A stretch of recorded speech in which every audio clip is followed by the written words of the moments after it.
এটা হচ্ছে গিয়ে জাপানের ফেমাস কোকো কারি হাউসের স্যুপের একটা সস, আর পিছনে এই ব্যাক পোর্শনে লেখা রয়েছে কাঞ্জিতে কীভাবে এটা তৈরি করতে হয়। তো প্রথমে ছোট ছোট করে সবজিগুলো কেটে নিয়েছি, কাটার পরে সুন্দর একটু পেঁয়াজও নিয়েছি। আর এখানে একটা সবজি রয়েছে, এটা হচ্ছে পাতাকপির মতো ফেমাস জাপানেরই একটা সবজি, আর এটা হচ্ছে চিকেন বল।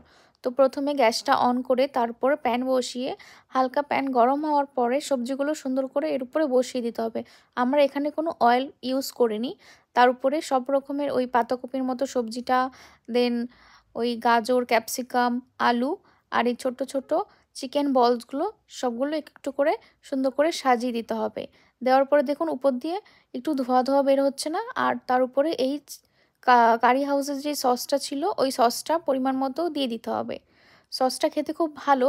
প্রথমে ভেবেছিলাম হয়তো ভালো হবে না, কিন্তু কোকো কারি হাউসে যতগুলোই স্যুপের সস আছে সবগুলোই সুন্দর লাগে খেতে।